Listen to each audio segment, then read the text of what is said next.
Have you ever looked at something or someone and just seen pure, untapped potential? That's what it felt like watching Jonathan Kuminga on draft night back in 2021. When the Golden State Warriors picked him, you could almost hear a collective gasp from the rest of the league. This kid was a physical marvel, a bundle of explosive athleticism that looked like it was sculpted in a lab.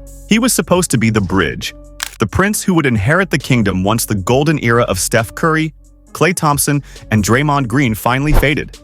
But as we stand here today, that bridge looks a little shaky, and the whispers are growing louder. The prince might be forced to leave the kingdom before he ever gets the keys. The promise of a prince. Let's rewind the tape for a second. Remember who this kid was? He wasn't your typical college star. He took a different path, heading to the G League Ignite, where he played against grown men, showing flashes of what he could become. We're talking about dunks that seemed to defy gravity, first steps that left defenders frozen in place, and the kind of raw power that you just can't teach. When he landed with the Warriors, the dream was beautiful. Imagine this incredible athlete learning the game from some of the smartest players to ever do it.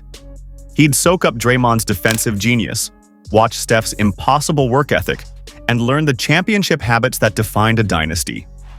And for a while, we saw glimpses of that dream. There were moments when he'd check into a game and completely change the energy. He'd throw down a monstrous dunk that would get the Chase Center roaring. He'd lock down an opponent's best player for a crucial possession, using his incredible strength and speed. You'd watch him and think, there it is. That's the future Hall of Famer they were talking about. He was this raw block of marble, and you could just see the masterpiece hiding inside.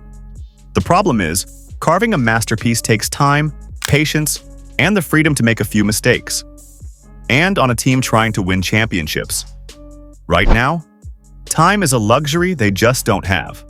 A square peg in a round hole? Here's the thing about playing for Steve Kerr's Warriors. It's like trying to join a conversation in a language you're only just learning. Their offense isn't simple. It's a beautiful, flowing system of reads, cuts, and split-second decisions. It requires a massive basketball IQ. For a young player like Kuminga, whose game was built on raw talent rather than years of refined skill, it's been a tough fit. You can see the gears turning in his head sometimes. Should I cut here? Should I pass there? That split second of hesitation is the difference between an open layup and a turnover. And Coach Kerr, bless his heart, is a perfectionist.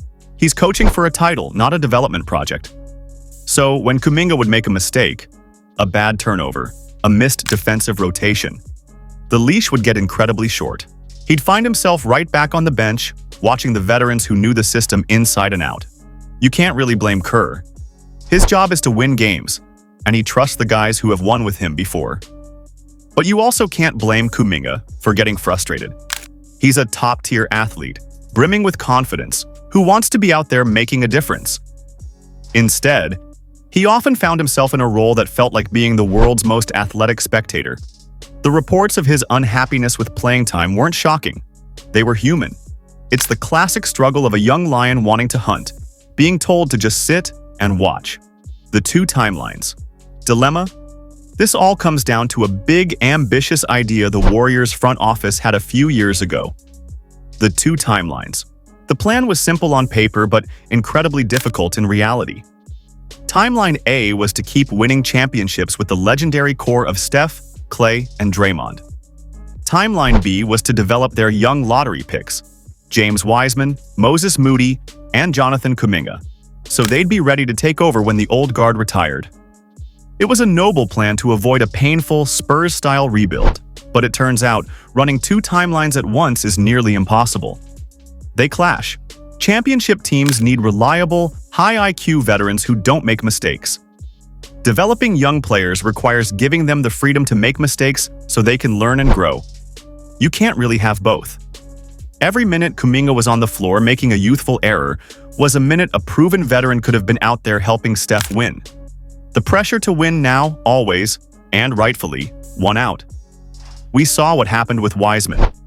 They eventually had to cut bait and trade him for players who could help immediately. Now, Kuminga is standing at that same crossroads. The Warriors are getting older, their championship window is closing, and the team's payroll is astronomical. Can they really afford to keep waiting on potential no matter how high the ceiling is? So, where could he go? If a trade does happen, it's not because Kuminga is a bust. It's because his timeline and the team's timeline just don't match. So let's play armchair GM for a minute. Where would he thrive? You could see him landing on a rebuilding team, a place like the Indiana Pacers or the Utah Jazz. Imagine him on a team where he's not just an option, but the option. A team that would give him 35 minutes a night, let him play through his mistakes, and build their offense around his unique talents. He could finally stretch his wings and see what he's truly capable of. He would go from being a role player on a contender to a potential franchise cornerstone on a rising team. Or, what about another contender that needs exactly what he brings to the table? A team that needs a jolt of athleticism and a versatile defender. Maybe a team like the Toronto Raptors, who have a fantastic track record of developing raw athletic forwards. He feels like the exact type of player they love. In return, the Warriors wouldn't be looking for another draft pick. They'd be looking for a ready-made piece to help them win one more ring.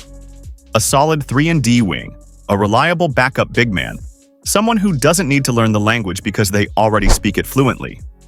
Sopkurs, the case for keeping him. But what if they don't trade him? What if they decide the risk of letting him go is just too great? This is the other side of the coin. What if next season it all just clicks for him? What if he finally masters the system, harnesses his athleticism, and becomes the two-way force everyone dreamed he could be? If the Warriors trade him and he becomes an all-star somewhere else, it would be a franchise-altering mistake that they would regret for a decade. We've already seen his growth. His decision-making has gotten better, and he's shown more commitment on defense. The talent is undeniable. Maybe the departure of former GM Bob Myers and a new voice in the front office will change the philosophy. Maybe they'll finally decide to hand the keys to the younger guys and live with the results. It's a huge gamble, but the payoff could be another decade of Warriors basketball at the highest level. Keeping him means betting on the future, while trading him means going all in on the present. It's a decision that will define the final chapter of the Steph Curry era. The clock is ticking, not just on the Warriors dynasty, but on Jonathan Kuminga's time in a Warriors uniform. He has the potential to be a star in this league, a player who can dominate on both ends of the floor. But potential doesn't win championships today. For a young man with a superstar's ceiling, sitting on the bench must feel like being in a cage. A move feels less like a possibility and more like an inevitability. The only question is when. What do you think the Warriors should do? Should they trade Kuminga for a win-now piece or bet on his incredible potential? Let me know what you think. And if you enjoyed this breakdown, make sure to follow and subscribe for more stories from around the NBA.